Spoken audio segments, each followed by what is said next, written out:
Donald Trump's record low approval rating not bad at this time. At this point in their respective presidencies, almost every leader since Harry Truman has been enjoying a honeymoon with approvals in the high 50s and up. The exceptions are Gerald Ford, who had just pardoned the disgraced Richard Nixon, and Bill Clinton, who recovered and left office with approvals at 66%. Now, Donald Trump has set a record low of 36% and record high disapprovals of 58%. On the upside, the ABC News, America/Washington Post poll shows Mr. Trump's base remains loyal. But on the downside, his support is slipping among voters who supported him despite having previously voted for Barack Obama. The president responded to the poll on Twitter, saying, "External link Trump tweet polls it wasn't.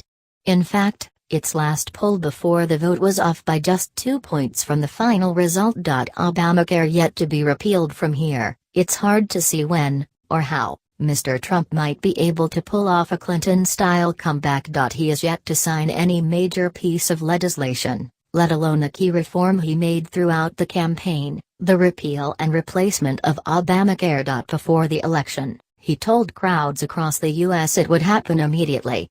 It hasn't.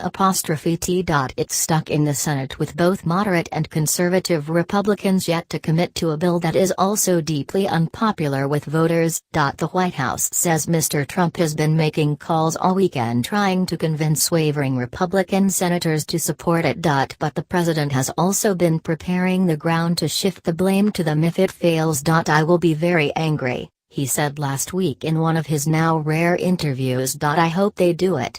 They've been promising it for years." One key problem is that Mr. Trump hasn't been out there campaigning for it, as he did so effectively during the election.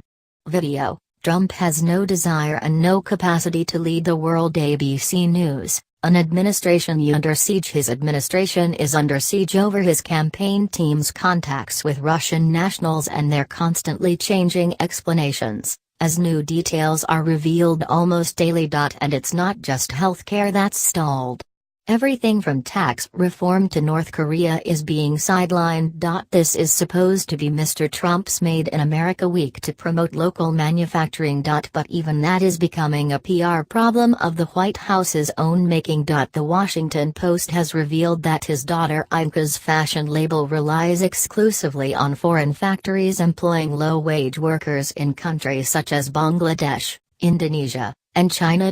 But it's Russia that will dominate the news again this week as members of Donald Trump's campaign team, including possibly his son Donald Trump Jr., begin appearing before Congress to answer questions about their contacts with Russian officials, possibly under oath. Some Republicans are now openly venting their frustration with the administration. Many face re-election next year. If Mr. Trump's strategy is to shunt the blame for his failed agenda to them, a comeback becomes even more unlikely.